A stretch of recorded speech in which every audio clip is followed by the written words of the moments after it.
On March 5, 1973, 29,188 frozen cheese and mushroom pizzas were ceremoniously buried in Osineki, Michigan. The pizzas had been manufactured by Papa Fabrini Pizzas, a company founded by Mario Fabrini.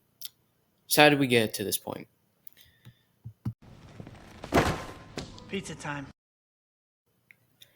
Mario Fabrini hailed from Rijeka, Croatia. He had to endure fascist rule from Italy during World War II and under communist rule in Yugoslavia. Sick of having to endure not just the Serbians, but the war crime that was their pizza, Mario moved to the United States, specifically into the town of Osineki. There, his wife, Olga Fabrini, would help him adjust his Croatian recipes to appeal to the American taste, and he would start selling pizzas from his home kitchen.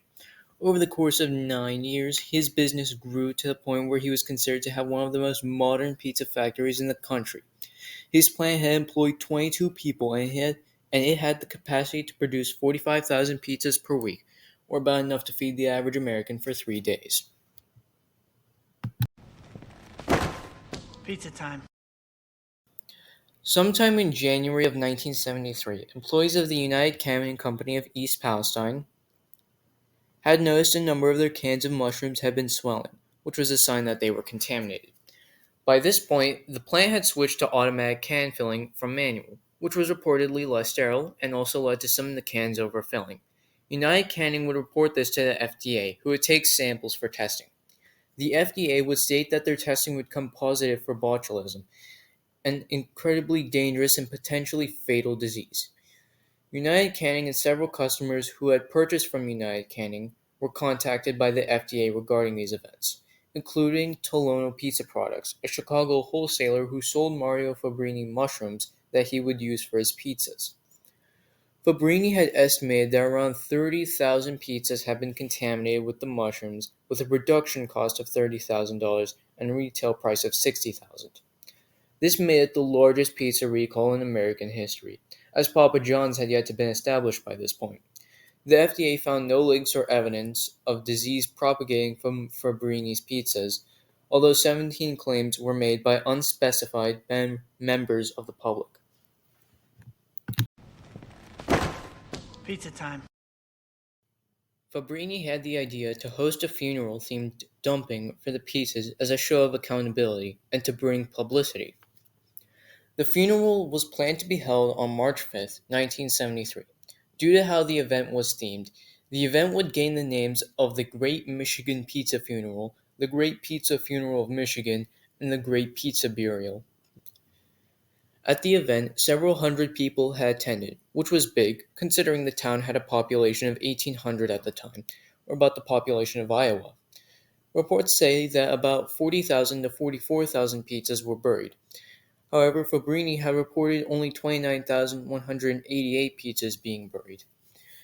The pizzas were carried by 4 dump trucks, which tipped the pizzas into an 18-foot or 5.5-meter hole, with the pizzas still being in their cellophane. After the pizzas were buried, Fabrini placed a wreath of red gladioli and white carnation flowers over the grave, reportedly to represent the cheese and tomato sauce of the pizzas. Michigan Governor William Milliken would attend the event, where he would have some pizza that Fabrini was serving fresh for attendance, and give homily about courage in the face of tragedy. Yes, the contamination of some pizzas. Truly a tragedy.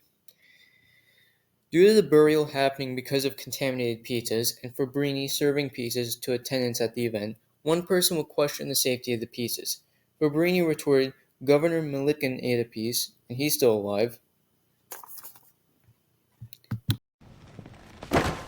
Pizza time. Despite a previous statement in which he said he didn't blame his suppliers and would continue to use them, Fabrini launched a $1 million lawsuit against United Canning and Tolono Pizza Products. The case was settled in the Michigan Court of Appeals in 1979, where Fabrini was awarded $211,000, although a third of that money went to paying off legal fees. His business, Papa Fabrini Pizzas, went out of business in the early 1980s, and Fabrini sold his assets for about $5,000.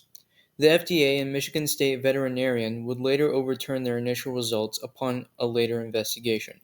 The laboratory mice that died during testing were found to have been killed by unrelated peritonitis case rather than botulism.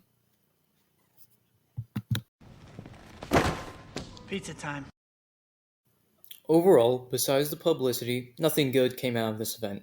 Fabrini's business went bankrupt, United Canning and the FDA had lost public trust, and worst of all, about 30,000 perfectly good pizzas were buried for no reason. Overall, the event was something that, frankly, had it not been for its over the top style of burial, would have largely been forgotten to everything, besides the endless records kept by the FDA, which, let's be honest, haven't seen the light of day since they were first written. Still, we can say, with confidence, that unless under special circumstances, there's no need to bury 30,000 pizzas and frame as a proper funeral. That is my 2 cents and all I have for you guys. So without further ado, this is my farewell.